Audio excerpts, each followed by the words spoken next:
observe.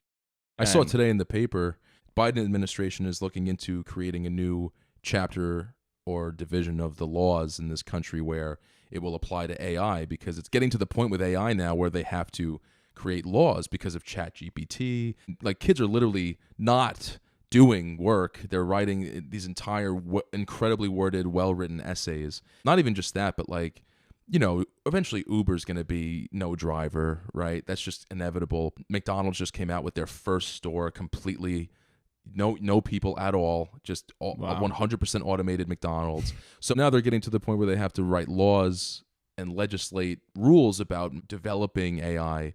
Elon's biggest fear. He's very concerned about the future of AI. Kind of like, have you seen Ready Player One, Mm-hmm. where it's like if one company kind of dominates, Yeah.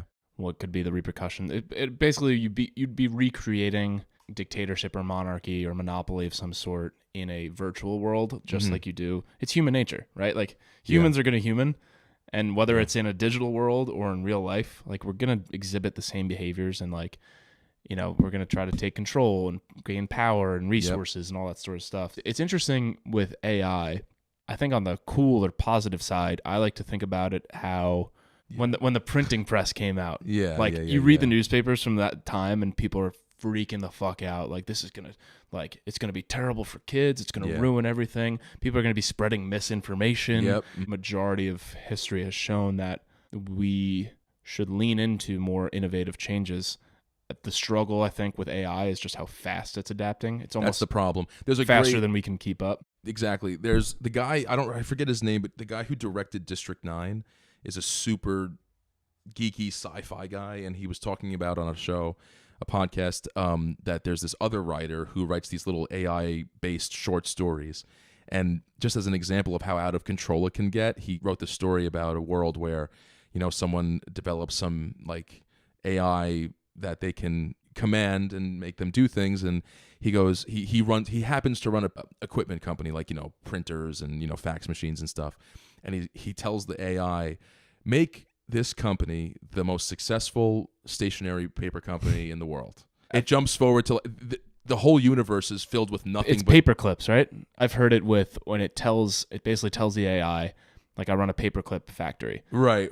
Find a way to make paperclips in the most efficient way possible. So at first, it automates the process. It churns out paperclips at a much faster pace. Yeah. Eventually says, like, oh, well, we don't need like human input anymore. We can kind of take over that manual process of whatever's slowing down the efficiency of the machine. We'll automate that ourselves. And it eventually leads to a world where it's just like the world is filled with paperclips because all it does and knows how to do is make paperclips. Same thing. It realizes, oh, well, humans are obsolete. They can't create as quickly as I can.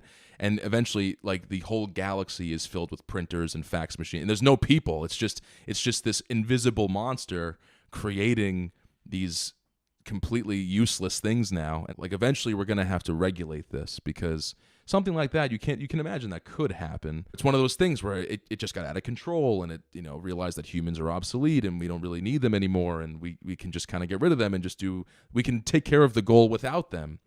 And then it just gets out of hand. Yeah, I mean, I think most things have a short shelf life in historical terms of the positive impact of them. You look at cell phones, social media, any real new and emerging tech had a period of rise where it was like, this is the best thing ever. This is awesome. Like, this is going to change humanity. It's going to be great. No one's thinking of negative repercussions, but not the correct ones. Right. No one thought when social media came out, oh, the negative repercussions here, teenage suicide and mental health is going to increase at ridiculous. No one thought of that. No. Driving accidents would increase by 50% in a decade. Right. The inadvertent It's like consequences. all these little. Yeah. So I'm not as concerned with the predictions we're predicting now, because we'll be somewhat prepared for it. It's going to be the repercussions or trade-offs by instituting regulations.